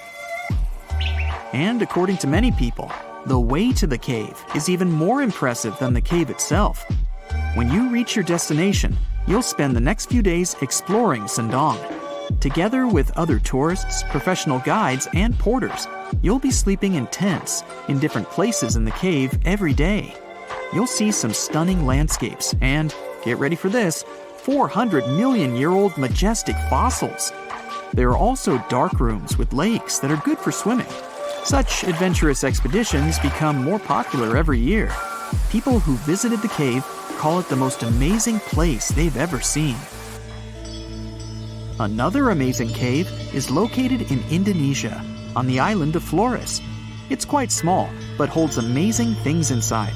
In 2003, a group of scientists discovered ancient artifacts here, including fossils of primitive tools, such as sharpened stones. Scientists realized that hundreds of thousands of years ago, this place was home to our distant ancestors. Then they found a very unusual female skeleton. That woman was only 3.5 feet tall. This is the height of the waistline of an average adult person. That woman had no problems with her spine or with the development of her bones, though. This and other skeletons found in the cave belong to some unknown human ancestors. Scientists called this species Homo floresiensis, or simply, Hobbit. The woman's weight was about 35 to 79 pounds. Analysis of the skull and bones showed she was about 30 years old. Hobbits probably lived on Earth between 190,000 and 50,000 years ago. There's a chance they met the ancestors of modern humans. The next cave is in Turkey. Imagine that you live in an old house and decide to make some repairs. You throw all the old stuff out of the rooms. The last place to sort out is your basement. You've hardly ever visited it and have no idea what's hidden there. But it's pretty spacious, so you decide to turn it into a room. You tear down the wall and discover the entrance to the cave. This is a tunnel that leads underground. You walk through the cave and see a real underground city. This happened in Turkey in 1963. One of the locals discovered a secret passage to a lost city in his basement. About 20,000 people could live there. There was enough space for livestock and food supplies. It's not just a maze of tunnels. There's a chapel, a school, stables, kitchens, walls, and other signs of civilization. The city was built in the Byzantine era, in the years 780 through 1180. It's not the only one down there and is connected to many underground tunnels and towns that stretch for several miles. Let's finish our journey in the strangest and most frightening cave. We're going to the southeast of Romania, near the Black Sea. Here, on a desolate wide plain, you can find a hole. This is a tunnel leading deep underground. The air inside the cave has high levels of hydrogen sulfide and carbon dioxide. Under normal conditions, the air we breathe contains around 20% oxygen, but it's only 10% here. You won't be able to breathe freely without an oxygen tank. The water and air here are poisoned. Almost no animals are able to live in such conditions, at least the ones we know about. And this cave is filled with 48 species of living organisms, 33 of which are new unknown species. Creeping things that live here can scare you, especially if you're afraid of bugs. Strange white snails and white spiders are crawling along the walls. An unknown species of leeches and transparent shrimp are swimming in the water. White millipedes with huge mustaches are creeping on the ground. Here you can also meet an unknown kind of scorpion with a transparent white body that doesn't look like any other kind of scorpion. Nothing here looks like ordinary animals at all. All creatures in the cave are white or transparent. They don't have eyes, but they have long paws and antennae whiskers that help to navigate in space. Plants can't live here without sunlight and clean air. This means that oxygen isn't produced in this place. So how do these creatures manage to survive? The answer is in the water. The surface of the lake and puddles here is covered with strangely moving foam. This substance is a living organism. It consists of 1 billion bacteria called autotrophs. Ordinary plants absorb carbon dioxide and use photosynthesis to produce oxygen. This cave is filled with carbon dioxide. Autotrophs absorb it and secrete tiny food particles. Bacteria feed on these particles. Larger organisms then feed on those bacteria, and so on. In the end, there's enough food for everyone. This process is called chemosynthesis. It's like photosynthesis, but uses water instead of sunlight in its chemical reactions. In this cave, evolution has created a completely unique biological system, separate from the rest of the world. You know, scientists make discoveries that change the world, but even they can face mysteries. Here are 10 things that have baffled scientists. Imagine that you constantly hear a low-frequency hum, and no one can trace its source. Roughly 4% of the world's population hears the hum. It's a geography-free sound. I mean, people all around the world hear it, so the name varies from Tao's hum to Auckland hum, depending on the region where it gets generated. The sound is just on the threshold of human hearing. People hear it less when they're outside, and it gets louder indoors, especially at night. What's even scarier is that you cannot unhear it once you've heard it. Some folks say it started in London around the time of Charles Dickens, who wrote A Christmas Carol, and the low-frequency sound actually comes from the humbug. Or not. Actually, the earliest cases were recorded in Bristol, UK, dating back to the mid-1970s. Scientists have various theories about where the hum comes from and why only some people can hear it, yet they don't have a clear answer. It could occur when ocean waves move along the ocean floor. They shake the Earth when they collide with continental shelves.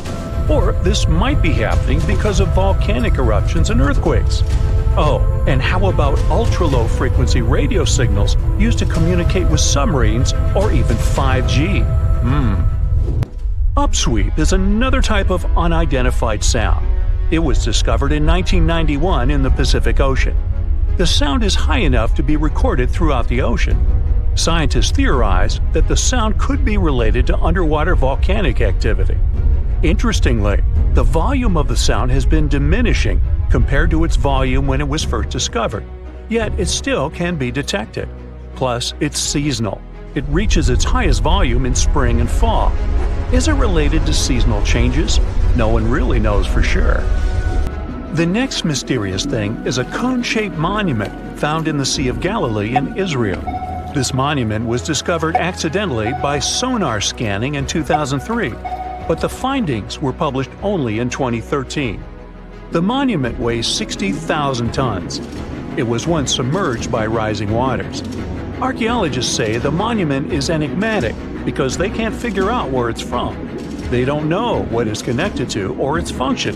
So this big and unusual thing remains a mystery. Now let's move to Gobekli Tepe, Turkey.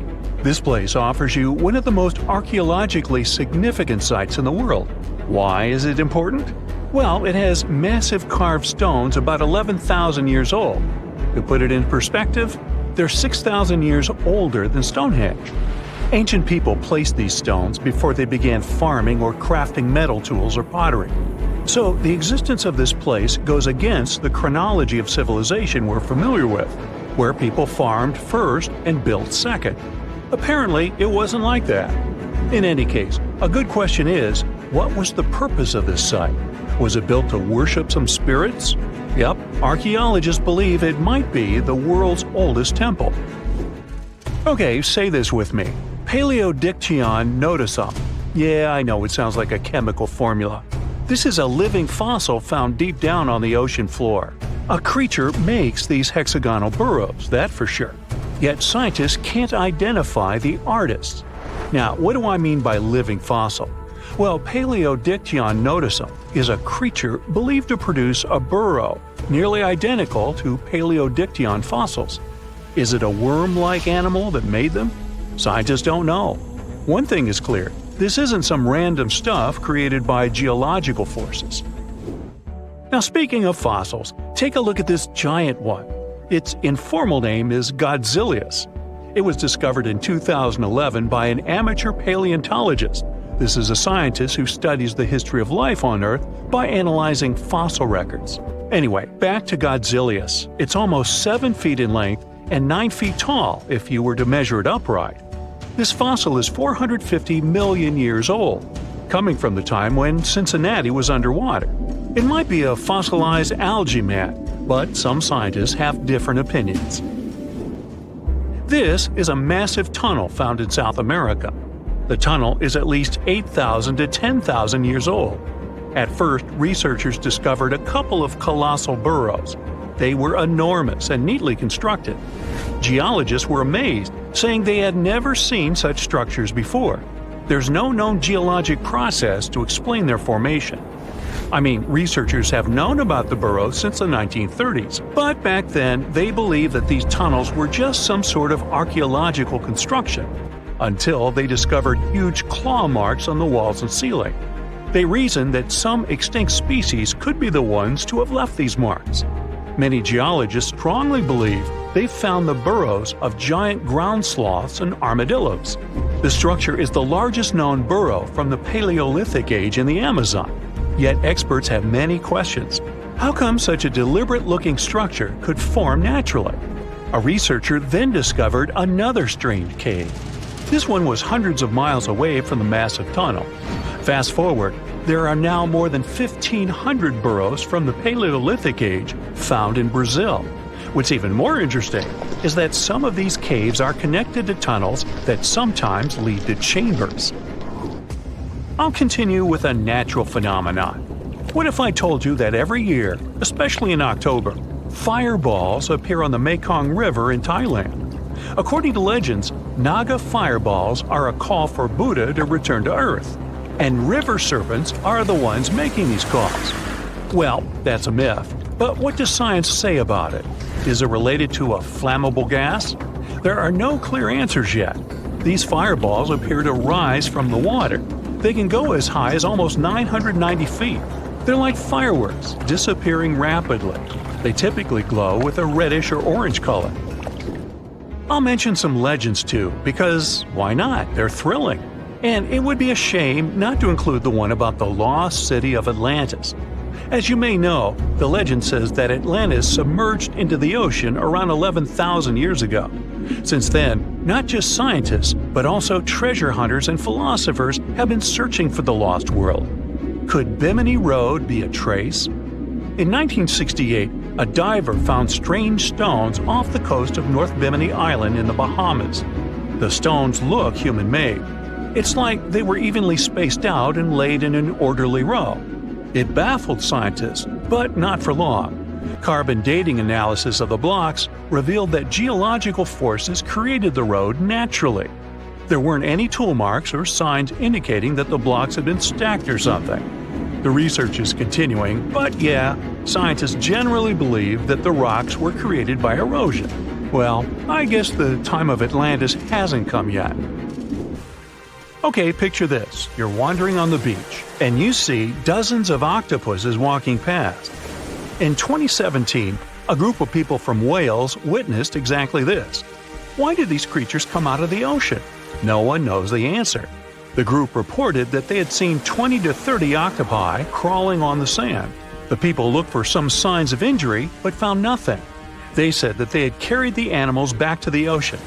Interestingly, these creatures kept crawling onto the shore when people were asleep.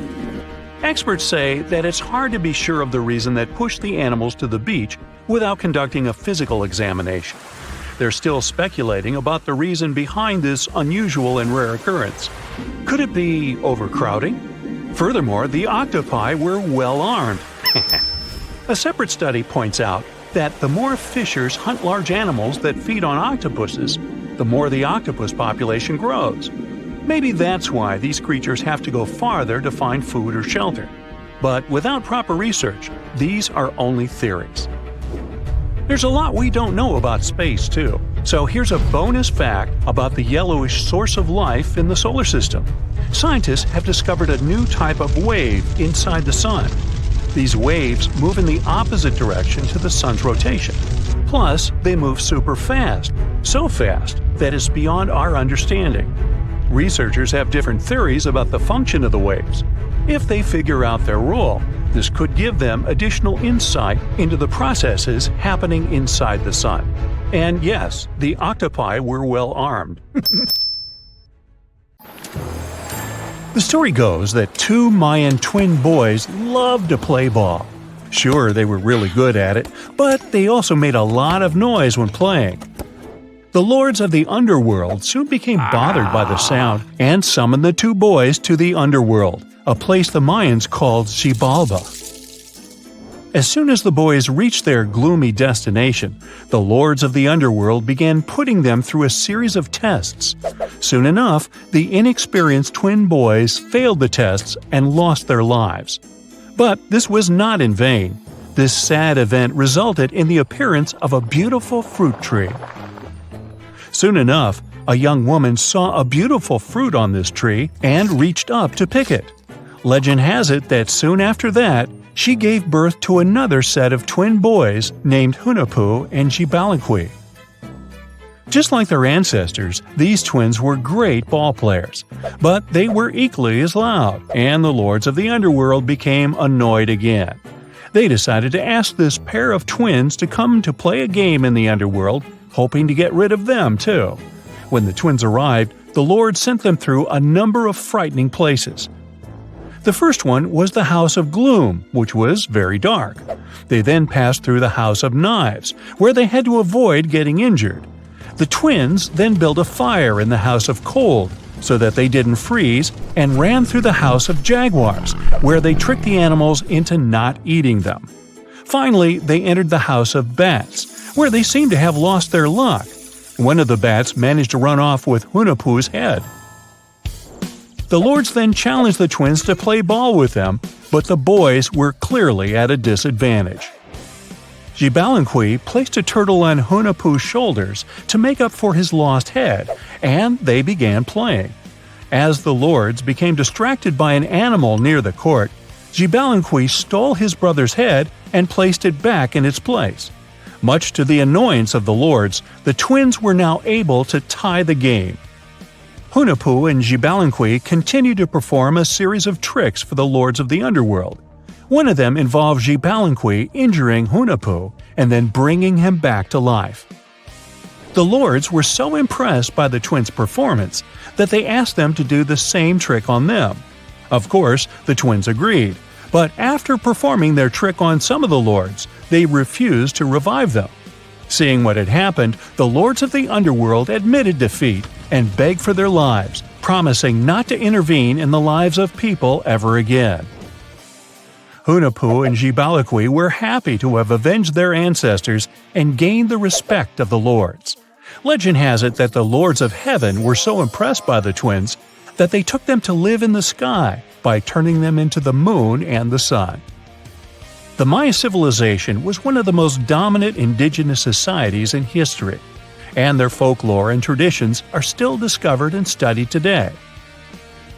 They used to live in a territory called Mesoamerica. It was made up of modern-day Mexico and parts of Central America like Guatemala, Belize, Honduras, Yucatan Peninsula, and El Salvador. They lived from 1800 to 900 BCE and up to 900 to 1500 CE. Apart from their impressive legends, the Maya were very skilled inventors. They're known for their calendars, writing systems, farming methods, and sports. Their writing, for example, was found preserved on buildings and stone monuments, as well as in rare books and pottery. It's a system made out of more than 800 hieroglyphics in various combinations. Each of those signs was said to represent a syllable. Their writing system was deciphered by accident by Tatiana Proskorakov, an American woman who initially studied to be an architect. Since she didn't find a job in her field, she eventually became a Mayanist in her own right, despite not being academically trained. She was the first to notice that the Mayan upended frog glyph meant birth, and that their toothache glyph meant the date when the king ascended to the throne. It made it easier for scientists to pinpoint birthdays, as well as the names of the rulers of a specific Mayan dynasty. They also invented the concept of zero, which is seen as one of the greatest innovations in mathematics, physics, and human history altogether. Sure, even back then, people understood the idea of having nothing, but the concept of zero as a number is a relatively new invention. A fun fact about Mayans is that they really liked hats. The bigger your hat was, the more important you looked. Not only was it a sort of fashion statement, but it also made them look taller, which was a big deal for their aesthetic. The Mayans also came up with one of the most intricate and complex calendars in human history. It was the first to use zero as a placeholder. Their calendar ended on December 21st, 2012, which led some people to believe that it translated to the end of the world. Obviously, that was not the case. It just so happened that the date coincided with the end of a Mayan cycle of years. But you know, as advanced in science and astronomy as they were, they did make some mistakes. One of them was their belief that the world was flat. Their theory was that the four corners of the world were watched by the brother lords, who kept the sky from falling over their lands. Hats off for their menus, though, as they were well-known chocolate eaters. They turned eating chocolate into a form of art. The drink they made wasn't really like the hot chocolate we enjoy today, though. The recipe included mixing cacao with water, honey, chili pepper, cornmeal, and other ingredients to make a foamy, spicy drink. The ritual of drinking cacao was a crucial part of their celebrations. We're not done discovering all the amazing parts of their architecture and civilization. It was only a few years ago that a Maya pyramid was found at Tonina, in the Mexican state of Chiapas. It was estimated to be more than 1,000 years old. The reason why it escaped archaeologists for so long was that it lay hidden under what was believed to be a natural hill. The ruins of 2 Mayan cities have been recently discovered in the Mexican state of Campeche. Why didn't we find them until now? Well, they were concealed by really thick vegetation, which made it difficult for archaeologists to reach them. The Mayans didn't just disappear. Their descendants are still around today, many of them choosing to live in their ancestral homelands. You can find them in Guatemala, for example, where the Maya people make up the majority of the population. Overall, the Maya ethnic group contains people that speak different Mayan languages, such as Yucatec, Quiche, Quechua, or Mopan. They had no idea what a spa day was, but the Mayans really enjoyed a nice sweat once in a while. Sweat lodges were discovered around ancient Mayan sites. They were built out of stone or adobe. These rooms were an essential part of their cleansing and healthcare rituals. One of the earliest sweat lodges was found in Quello in northern Belize and appeared to date back 3,000 years. One of the most important parts of the Mayan culture was a ball game which they named Pix. It had both political and spiritual significance. We can see ball courts at important parts of Mayan archaeological sites. The main goal of the game was to pass a rubber ball through a very high stone hoop without using your hands. Basically, it was a combination of soccer and basketball. However, it could have serious consequences. The loser could, at times, even lose his own life. Ooh, high stakes indeed. Because of this game and the need for bouncy balls, the Mayan people were some of the first cultures to use rubber. They made it using natural latex. There were different kinds of rubber depending on what natural substances the latex was mixed with. And that, my friend, is the way the ball bounces. Sorry, but you know me, I just couldn't resist. It's the first day of your long-awaited trip to the Amazon forest. You flew all the way to South America. More specifically, you landed in the city of Manaus. It's the heart of the Brazilian Amazon. So far, you've traveled by air, car, and now water. You are on a tiny boat, moving through the dark waters of the Amazon River. Yes, the river is also called the Amazon, and just FYI, it's the second longest river in the world. It loses only to the Nile River in Egypt. The Amazon sprawls for an impressive 2,700 square miles, beginning in Peru and ending only when it meets the Atlantic Ocean off the coast of Brazil. To get a closer look at the forest, you decide to start by exploring it by boat. First up, you watch some piranha fishing. You can even try to catch one yourself if you like. As you may know, piranhas are carnivorous fish that inhabit the Amazon River, so it might not be your best option to go swimming in these waters. One of the most emblematic species of alligators present in the Amazon River basin is the broad-snouted caiman. It looks pretty much like a regular alligator, except for the fact that it has a yellow chin. Your guide leaves the boat and searches the water to show you a caiman up close. He also tells you of another legendary creature that lives in the dark waters of the river, the pink dolphin. Lucky you get to witness a family of pink dolphins showing their fins near your boat. They look magical from the place where you're sitting. You've probably never known dolphins can be pink, huh? After a few mesmerizing moments, you discover that the dolphin's pink color is nothing but an illusion. The animals are originally pinkish-gray, but due to the brown colors of the Amazon River, they look vivid pink when you stare at them from above. Your guide tells you that the pink dolphin is a central character of Brazilian folklore. Locals believe that the pink dolphins can turn into humans and wander off into towns at night. You get off your boat near one of the entrances to the forest. Now you're going to continue your trip on foot.